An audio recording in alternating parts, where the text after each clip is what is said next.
Olá, meu nome é Marcos Traeger, sou professor de História do primeiro ano do Cristos do Barão de Studart.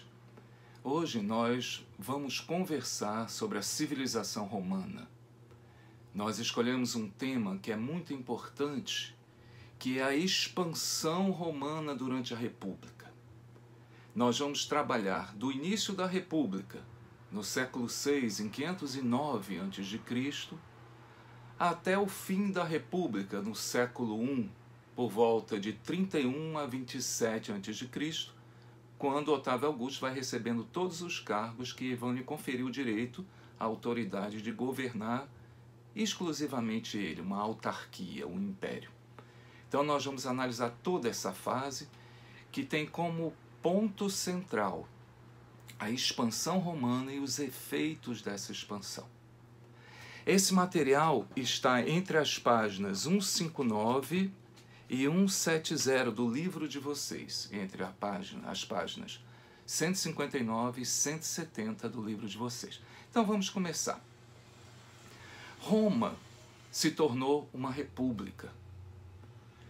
A revolta liderada pelos patrícios, com a participação dos plebeus, instalou a república e acabou com a monarquia dos etruscos, que transformaram Roma numa cidade muito bem organizada. Roma cria o Senado, criam as magistraturas, edes, pretores, questores. E o que tudo isso significa no início?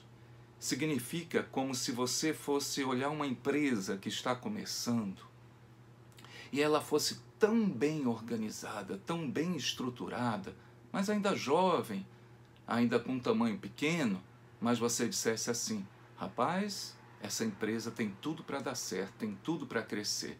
E foi isso que aconteceu com Roma. Roma criou suas instituições baseadas no Senado, que era só dos patrícios, que eram considerados bem-nascidos, os proprietários das principais terras em Roma. E esses senadores, que eram vitalícios a vida inteira, eles comandavam Roma com princípios familiares, com princípios de um sentimento pelas pessoas daquela cidade. Mas, obviamente, a maioria da população não participava.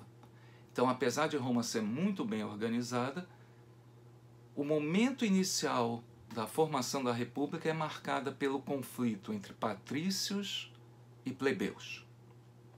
Os plebeus eram proprietários de terras, pequenos camponeses, mas que não tinham direito algum de participação política. Mas eles faziam parte do exército. E Roma, desde o início, como se transformou numa cidade muito bem organizada, ela foi cobiçada por outros povos que ali moravam.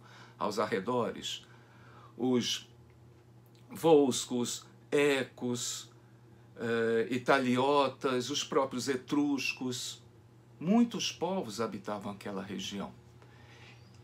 E na tentativa de dominar Roma, Roma estabelece um exército super bem organizado, mas fundamentado na sua base com os plebeus. A liderança pertencia aos patrícios, mas a base, a maior quantidade, quem realmente definiam as batalhas eram os plebeus no corpo a corpo.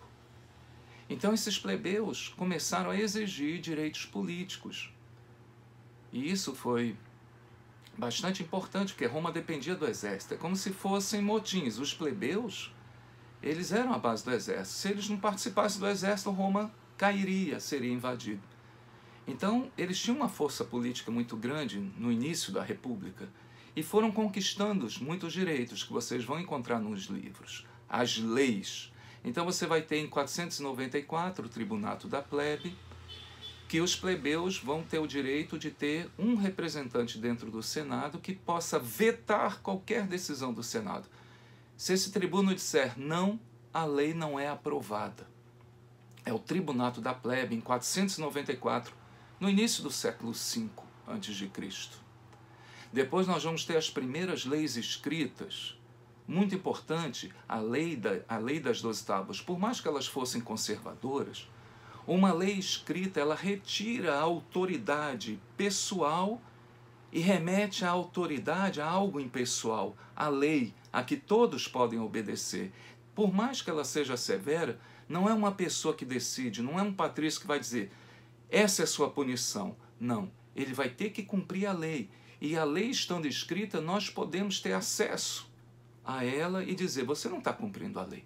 Então, a lei se torna algo que retira uma parte do poder pessoal dos patrícios. É a lei das 12 tábuas, ou as leis das 12 tábuas. Depois nós vamos ter a lei canuleia, que permite o casamento entre patrícios e plebeus, em 445. Foi uma lei do amor? Foi. Foi uma lei que acabou com a segregação econômica que existia em Roma? Sim. O que é uma segregação? A segregação é quando o preconceito está na lei.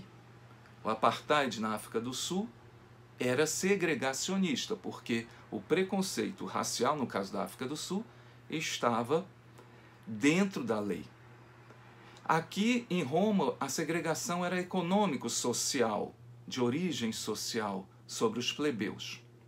Então, acabou-se com esse casamento. Obviamente que isso permitiu que patrícios empobrecidos e plebeus enriquecidos fizessem casamentos que beneficiaria socialmente a ambos. E isso aconteceu muito, a classe dos patrícios vai se agregando aos novos ricos, que são chamados os cavaleiros, que vão, com a expansão romana, enriquecer. Depois disso, nós temos várias leis que vão dando cada vez maior igualdade civil aos plebeus.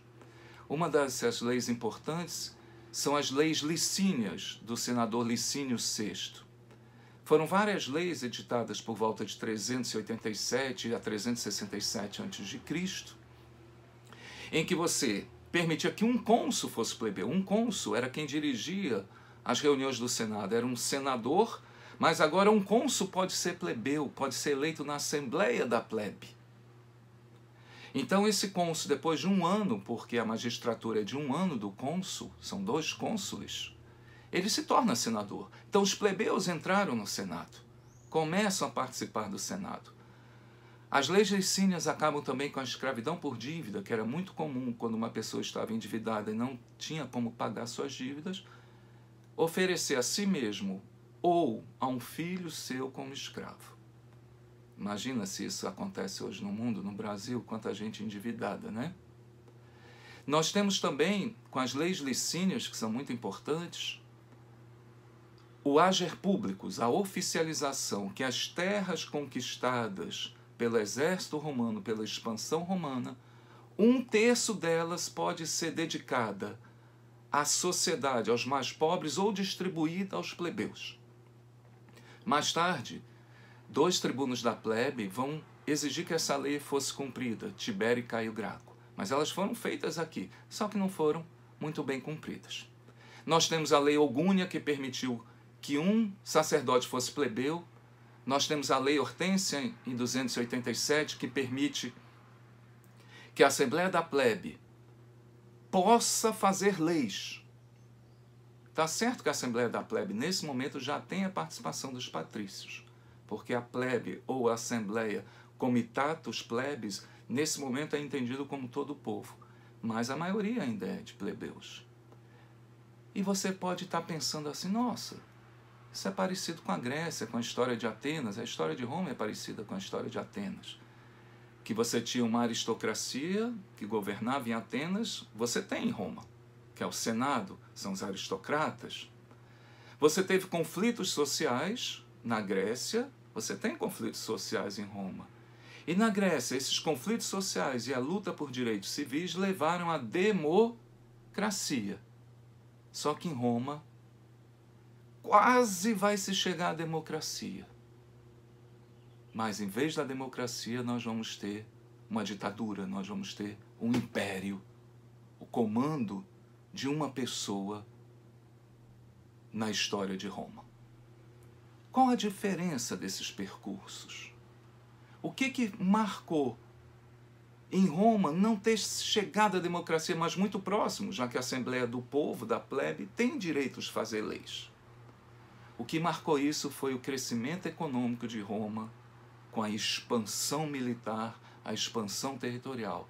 Ah, professor, não entendi. Exatamente isso que nós vamos explicar. Observem no mapa. Roma era uma cidade pequena, muito bem organizada no início da República.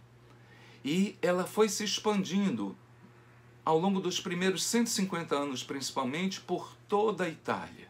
É difícil tirar o atrito inicial, demorou, mas durante essas lutas, o exército romano foi se organizando e os plebeus foram conquistando muitos direitos. Eram muito importantes os plebeus de Roma, a base do exército, na conquista da Itália.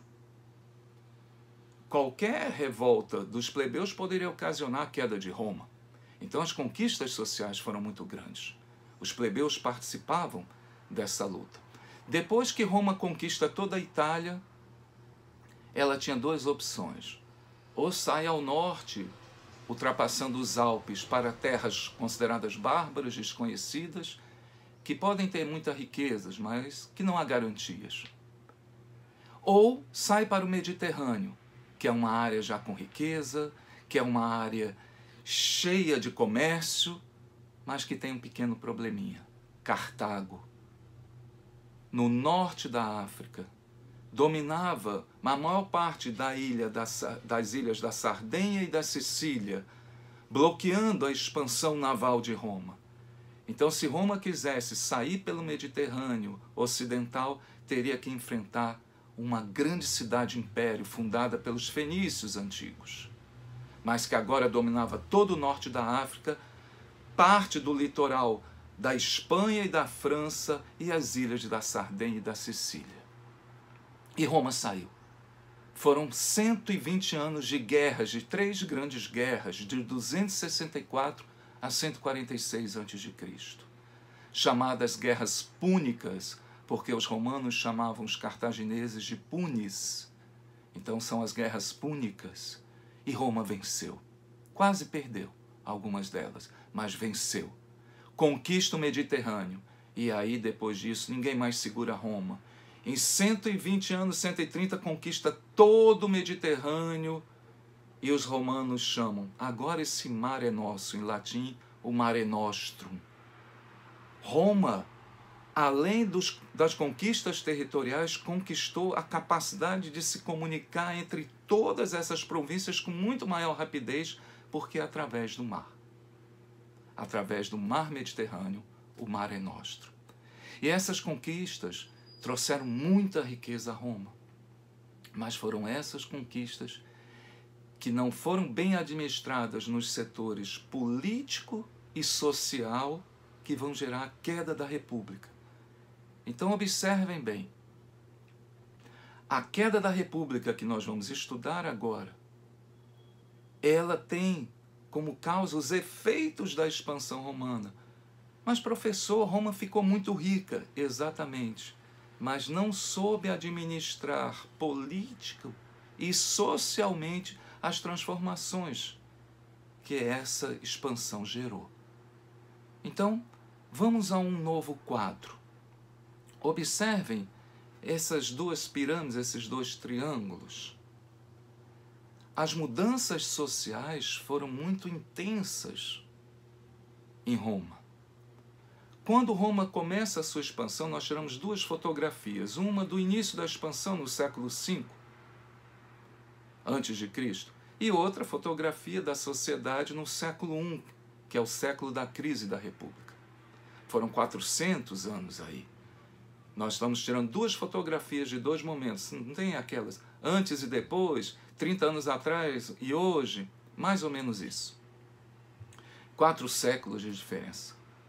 Anteriormente, no século V, praticamente você tem duas classes sociais.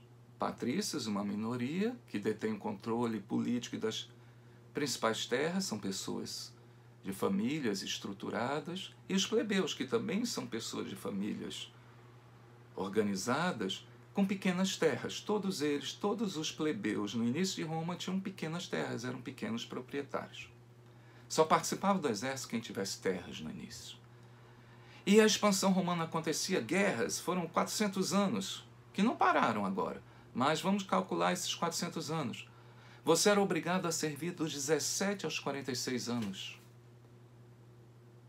Ou seja, se nós temos uma família, o pai com 42 anos, um filho com 18, outro com 19, outro com 17 e um com 10.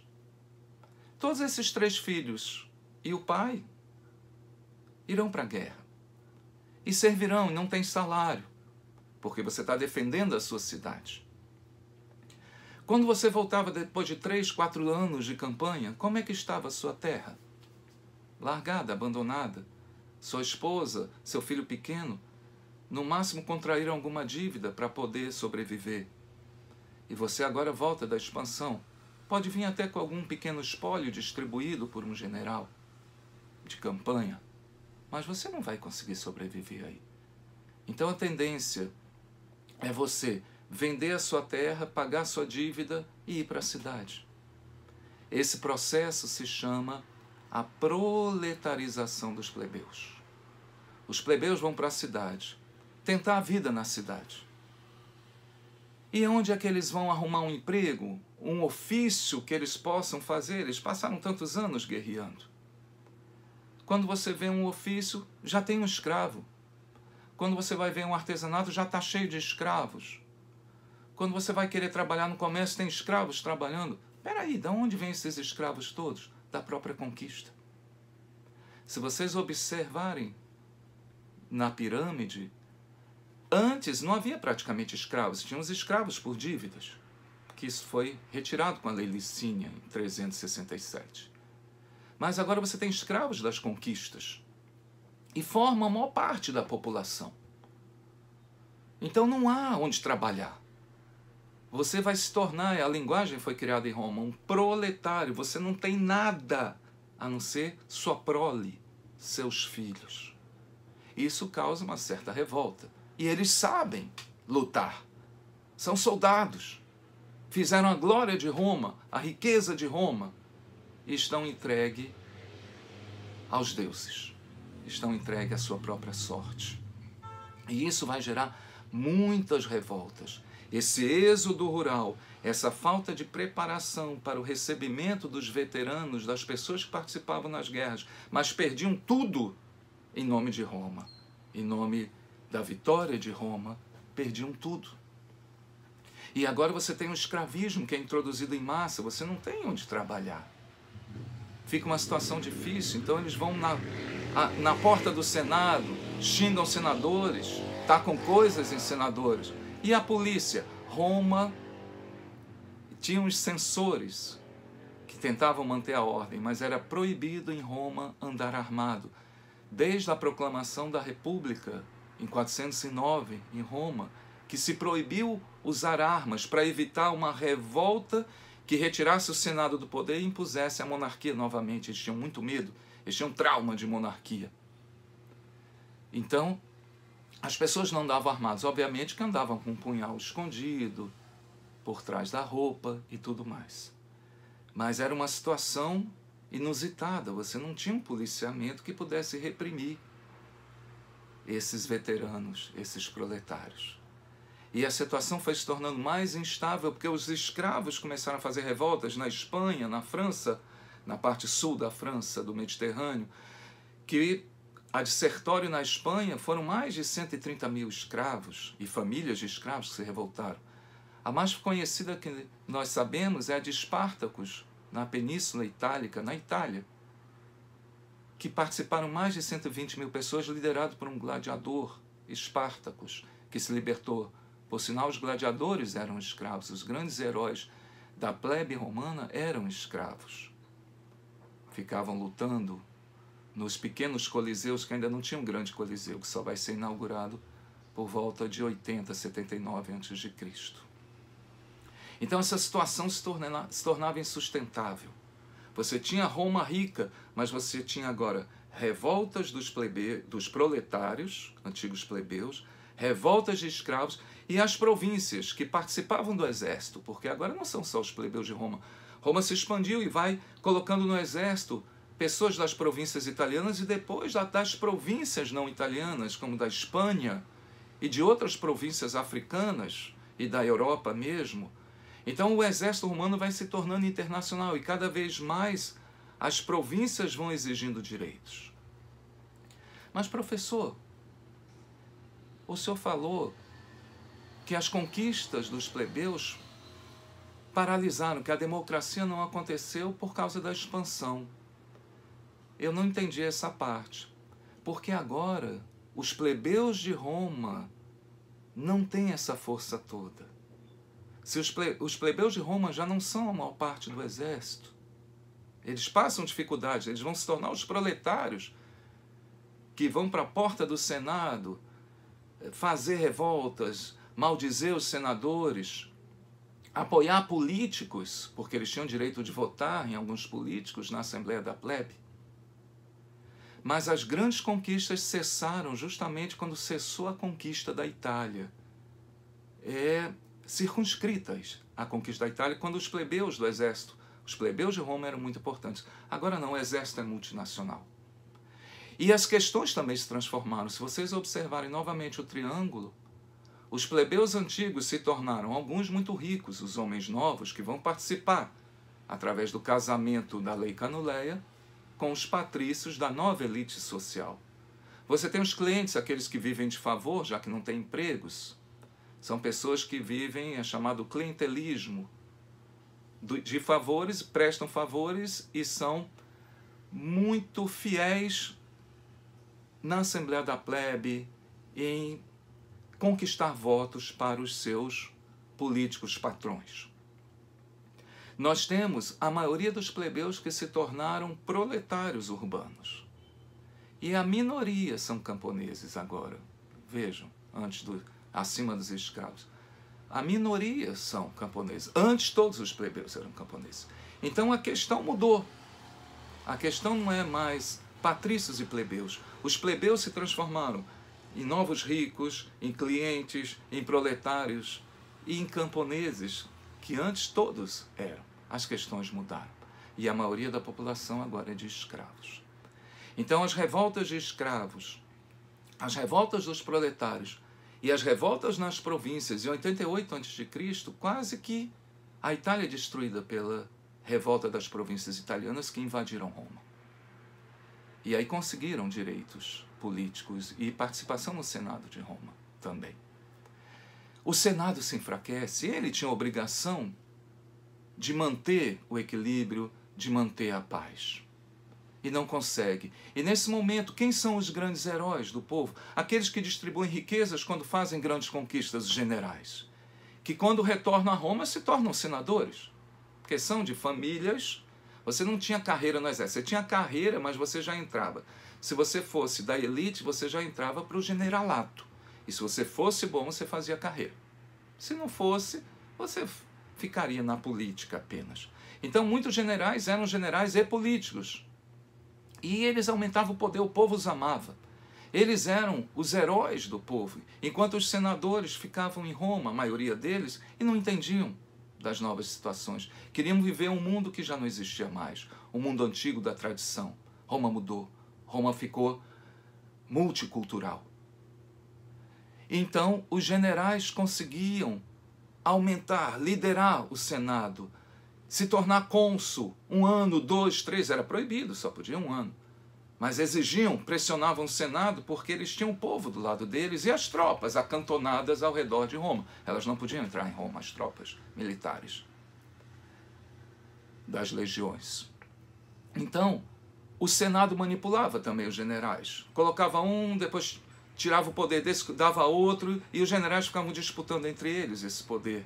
E o Senado ia se mantendo num equilíbrio muito inconstante, num equilíbrio muito fragilizado, com essa disputa dos generais senadores com os senadores. Até que 3 generais, por volta de 60 a.C., disseram: vamos nos unir e vamos exigir que nós 3 sejamos cônsules. Júlio César, Crasso e Pompeu, os 3 principais generais. E o Senado aceitou, teve que aceitar. A pressão era grande, popular e das tropas desses generais, das suas legiões. E aí começa a luta interna entre eles. Eles eram cônsules vitalícios.